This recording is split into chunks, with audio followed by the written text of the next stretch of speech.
Bapak Ibu sekalian, karena baru pertama kali berjumpa, izinkan saya memperkenalkan diri.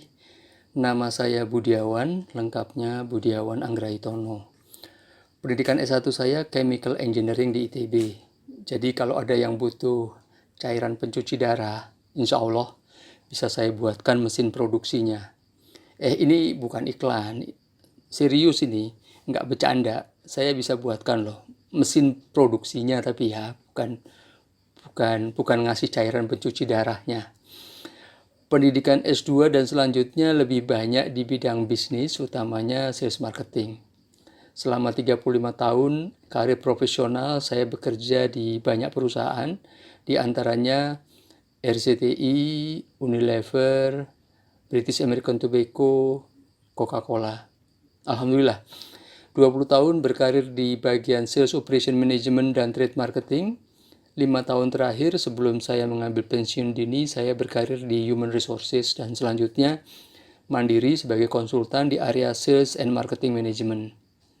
Di luar karir profesional ada beberapa kegiatan social partnership yang saya lakukan. Antara lain Rumah Pengusaha Muslim. Ini adalah kegiatan sosial untuk membantu para pengusaha muslim kelas gurem, utamanya dalam pengembangan bisnis dan pemodalan. Ada juga Human Resources Management Professional Association, saya founder di sini. Kemudian Yayasan Ganesha Widya Kasrena, saya founder juga. Yang satu ini fokusnya adalah pengembangan energi baru dan terbarukan. Dan yang terakhir, ini yang sangat mengesankan buat saya adalah Nusantara Bertutur. Saya founder dan aktif di sini. Kegiatannya sangat menyenangkan karena bertemu dengan anak-anak dan mendongeng. Tujuannya memang satu, yaitu nation character building melalui dongeng kepada anak-anak. Kembali ke laptop, Kam Consulting ini adalah konsultan yang fokus di area sales marketing, terutama untuk industri manufaktur, distribusi di sektor consumer good. Kalau Anda lihat yang di sebelah kanan dalam segitiga itu adalah organisasi dan perusahaan yang kami bantu sejak 15 tahun terakhir ini. Ngomong-ngomong, dengan rumah sakit, ini adalah pertama saya membantu rumah sakit, organisasi di bidang kesehatan. Terima kasih kepada Mas Agus Samsudin dan Mas Jack yang telah memberikan kesempatan bagi saya dan tim untuk berkontribusi. Muhammadiyah adalah organisasi yang sangat besar, sangat saya kagumi, memiliki jaringan rumah sakit yang jumlahnya jauh lebih besar dari rumah sakit pemerintah, betul ya? Luar biasa. Anda harus bangga bisa bekerja di dalam organisasi sebesar ini. Kembali ke laptop, Kam Consulting memiliki 3 core kompetensi atau 3 area services. Yang pertama adalah People Capability Development, yang saat ini bersama Anda ditangani langsung oleh SBU Kam Institute. Yang kedua adalah Sistem dan Infrastruktur. Ini di bawah Kam Consulting. Nanti saya akan jelaskan pada kesempatan yang lain apa dan bagaimana ini. Dan yang ketiga, pilar ketiga itu di wilayah marketing execution. Jadi eksekusi marketingnya di lapangan. Ini juga di bawah Kam Consulting langsung. 70, 20, 10. Ada yang tahu artinya? Artinya adalah setelah mengikuti 6 sesi ini, saya jamin rekan-rekan semua hanya tahu sedikit dan tidak bisa menjadi seorang account manager yang handal. Kenapa? Karena 6 sesi pertemuan ini hanya akan membuat Anda dari tidak tahu menjadi tahu. Itu pun hanya sedikit. Dan Anda baru memiliki 10% dari 100% kemampuan untuk menjadi account manager yang handal. Namun, bila Anda banyak bertanya, kemudian mendapatkan pembinaan, pendampingan yang baik dan intensif, kemampuan Anda akan bertambah 20%. menjadi 30% dari 100%. Dan bila Anda praktekkan setiap hari dalam pekerjaan Anda secara konsisten dengan bimbingan, pembinaan dari atasan atau coach Anda masing-masing, maka secara perlahan namun pasti kompetensi Anda akan bertambah 70%, sehingga menjadi 100%. Nah, di titik ini, rekan-rekan sekalian, ini adalah learning journey yang akan kita lalui bersama. Minggu sebelumnya, insya Allah, Dr. Jack telah memberikan sosialisasi kepada Anda semua akan rencana program pelatihan ini. Atau ada yang belum tahu? Sudah ya, tentang tujuan pelatihan ini dan mengapa Anda yang terpilih untuk mengikuti kelas ini. Kotak yang kedua, pre-assignment, saya yakin juga kita sudah kerjakan bersama. 2 hari yang lalu saya berikan pre-assignment, sebagian dari Anda sudah mengerjakannya, nanti kita bahas dan diskusikan bersama. Kotak yang ketiga adalah e-learning atau training session-nya. 6 minggu ke depan, setiap Kamis jam 1 PM, jam 1 siang, kita akan bertemu dalam forum ini, kuliah bersama, diskusi bersama, latihan bersama, mengerjakan tugas-tugas bersama. Dan setelah itu, di kotak yang keempat, kita akan masuk ke periode reinforcement. Periode internalisasi. Mengkonversi ilmu pengetahuan menjadi skill.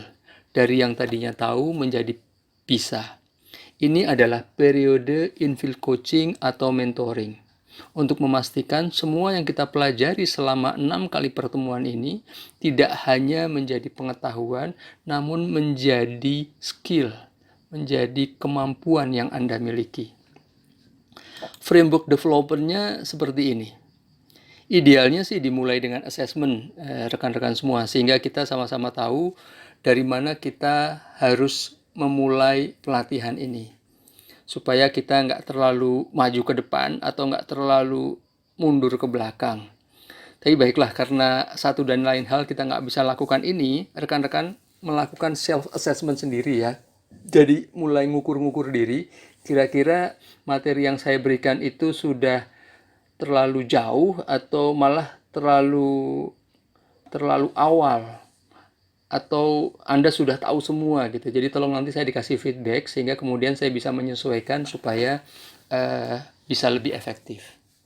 Nah, pilar yang kedua itu adalah online training, 6 kali pertemuan setiap hari Kamis seperti ini. Nah, disinilah Anda akan mendapatkan yang 10%-nya itu. Kemudian pilar yang ketiga, periode setelah ini adalah infield coaching. Disinilah Anda akan mendapatkan yang 20%-nya. Dan pilar keempat, kelima itu aktivitas reinforcement yang digabung dengan performance review, ongoing monitoring dan coaching bersama dengan atasan Anda masing-masing. Disinilah 70%-nya akan Anda dapatkan. Semua ini akan dikomandani oleh Pak Rektor, Pak Kepala Sekolah, Dr. Jack, insya Allah.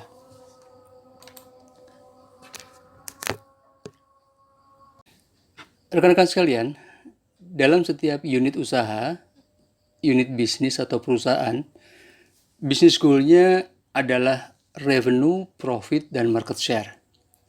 Minimal 1 dari 3 hal ini harus didapatkan. Kalau ketiganya bisa dicapai, luar biasa. Percaya saya, dari 35 tahun profesional karir yang saya jalani, hampir di setiap perusahaan, revenue, profit, dan market share dihasilkan oleh engaged employee. Semakin banyak jumlah engaged employee-nya, semakin besar possibility tercapainya. Apa itu engaged employee? Engaged employee adalah karyawan yang terlibat secara penuh dan positif, bekerja dengan hatinya, penuh semangat, berdedikasi, dan memiliki integritas. Engaged employee hanya datang dari karyawan yang terdidik dan terlatih. Disinilah peran edukasi, pelatihan, akademi, universitas, dan seterusnya.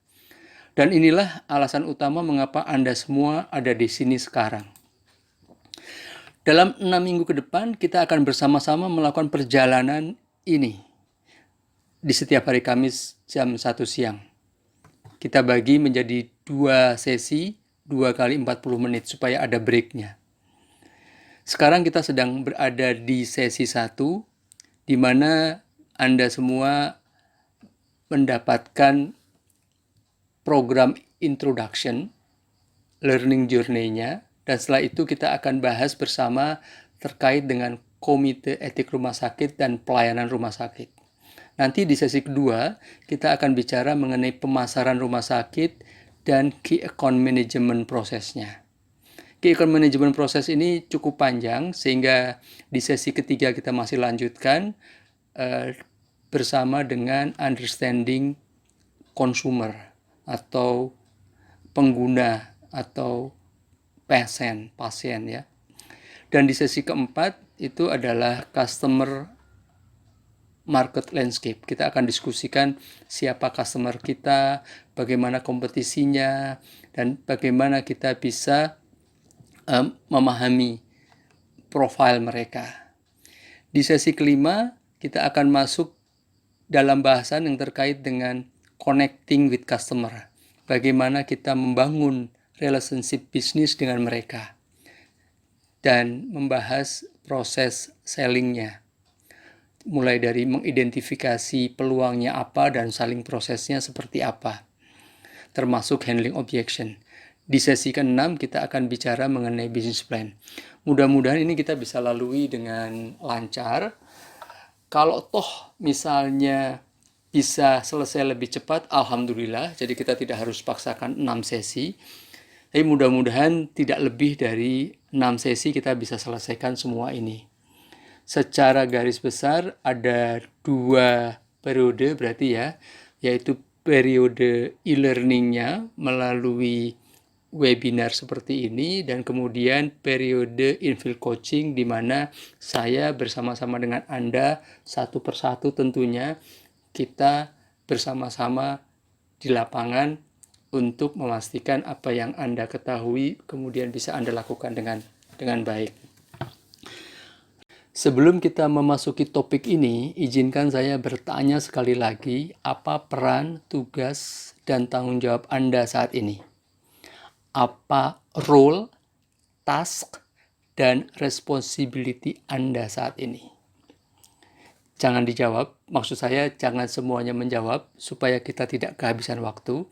Namun saya minta salah seorang atau Dr. Jack mungkin untuk membantu saya memberikan klarifikasi. Oke, jadi apapun nama dan jabatan Anda saat ini, peran dan tanggung jawab Anda adalah sales marketing, begitu ya? Sebetulnya ada perbedaan yang sangat besar antara sales dan marketing. Materi yang akan kita pelajari bersama 6 minggu ke depan ini lebih banyak di wilayah sales management. Saya menyebutnya account management karena ini adalah B2B, business to business ya. Pelan-pelan kita akan diskusikan bersama apa yang dimaksud dengan account management ini. Rekan-rekan sekalian, program objektif dari pelatihan ini ada 3. Satu adalah memahami peran account management, account manager, account representatif. Yang kedua, memahami prosesnya, proses account management, termasuk perencanaannya. Dan yang ketiga adalah diharapkan kita mampu mengelola bisnis bersama. Saya garis bawahi kata bersama customer kita untuk mencapai bisnis objektif bersama-sama. Ini penting karena dalam B2B, dalam business to business, fokusnya adalah mengembangkan bisnis bersama. Bukan hanya sekedar kita menjual produk kepada customer kita. Kalau saya boleh mengambil contoh pada saat saya di Unilever dahulu, dan saya memegang kategori food and beverage, kemudian saya mempunyai account atau mempunyai customer yang namanya Carrefour atau Superindo, maka yang saya lakukan adalah mengembangkan bisnis food and beverage bersama-sama dengan Carrefour. Mengembangkan food and beverage bersama-sama dengan Lion Superindo. Dan kalau bisnis food and beverage-nya ini meningkat, bertambah besar, maka kedua-duanya, baik Unilever maupun customer-nya, itu akan berkembang bersama. Jadi ini secara konseptual, secara fundamental sangat berbeda dengan proses sales, ya. Di sini letak bedanya. Nanti kita akan bahas pelan-pelan, ya. Kalau kita bicara bisnis, maka ada 5 tahapan yang akan kita lalui. Di dalam slide ini Anda lihat ada 5 kotak di atas itu, ya. Kotak yang pertama itu adalah determining market channel.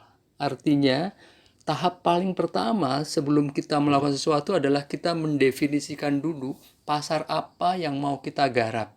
Kalau kita bicara rumah sakit, apakah pasar rumah sakit umum atau rumah sakit spesialis?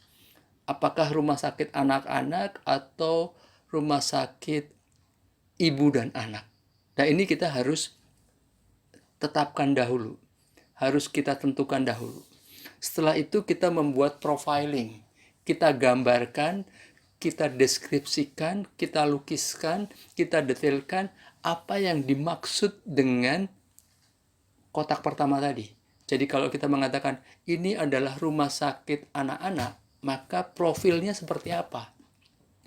Apakah ini untuk kelas atas atau untuk kelas menengah atau untuk di wilayah perkampungan atau bagaimana? Nah, ini profile customer kita ini harus kita tetapkan dulu. Kemudian yang ketiga baru kita proses memilih, selecting. Kita cluster, kita pilih customer mana yang mau kita garap. Nah, setelah itu baru kita bicara mengenai strategi and plan. Untuk kita kembangkan bersama-sama dengan customer kita. Dan tentu saja yang terakhir adalah menetapkan anggarannya, budgetnya. Karena tanpa anggaran, maka tidak ada yang bisa kita eksekusi. Kalau kita masuk lebih dalam lagi, micromanagement, kita zoom in, bagi teman-teman yang ada di account management, di jajaran account management atau di jajaran sales management, ada 7 tahapan yang akan kita lalui bersama. Setiap hari, setiap minggu, setiap bulan, setiap saat, 7 tahapan ini akan terus berulang. Tahap pertama adalah memahami dulu siapa customer kita. Knowing your customer.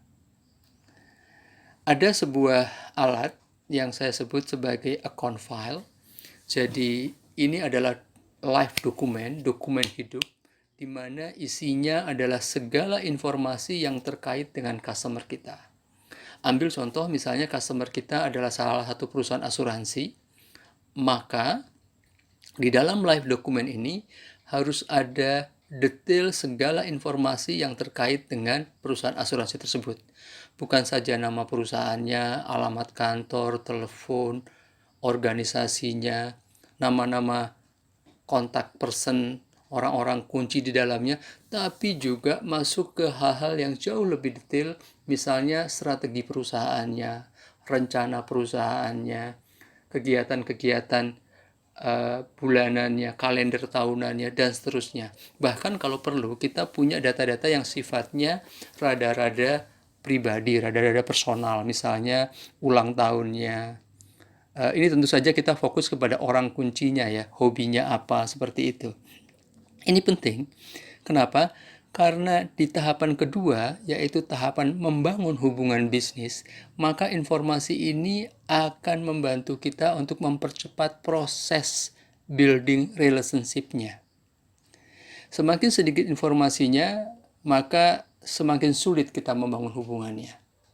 Mau ngobrol di awal susah, tapi kalau kita udah tahu, oh dia hobinya nonton sinetron Korea misalnya, atau hobinya nonton kejuaraan liga sepak bola, kita bisa memulai sesuatu dengan lebih enak.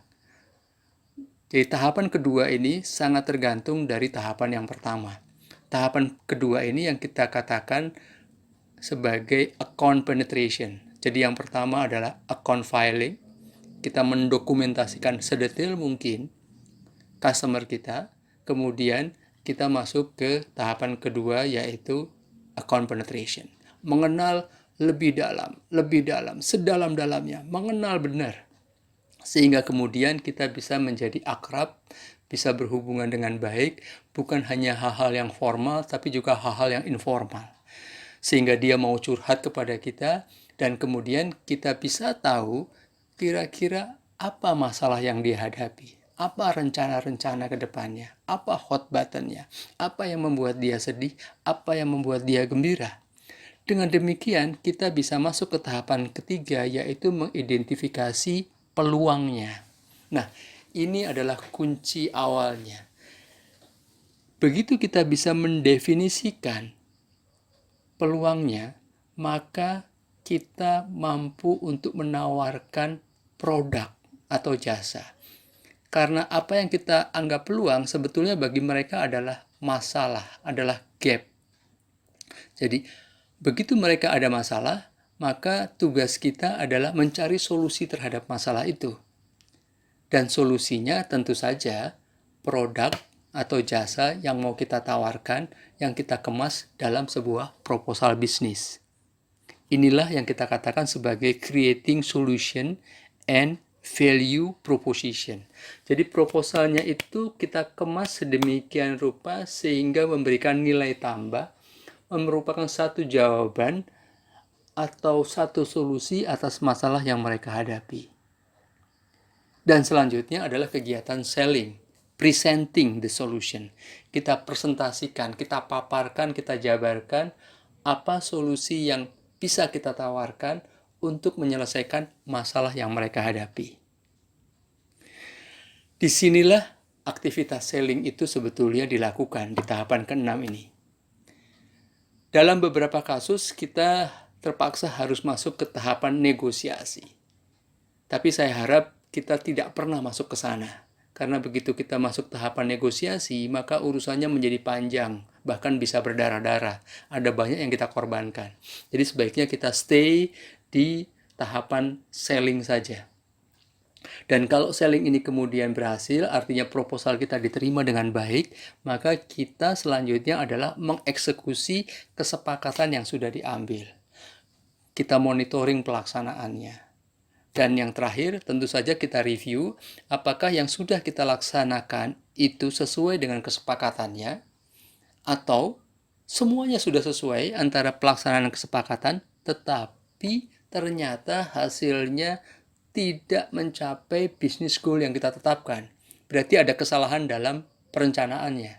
Rencananya yang salah. Rencananya salah. Prosesnya udah benar tapi rencananya salah. Jadi apa yang harus dilakukan? Ya kita review. Kita revisi rencananya. Jadi yang direvisi adalah rencananya, bukan goal-nya. Kalau kita merevisi goal-nya, itu namanya kita rada-rada curang, karena goal itu sesuatu yang sifatnya sakral. Kita harus tulis goal-nya di beton kalau bisa, sehingga nggak bisa dirubah. Sebagian besar dari kita, bahkan di level direksi, itu seringkali yang saya perhatikan goal-nya yang dirubah. Nah ini yang saya wanti-wanti jangan dilakukan. Tapi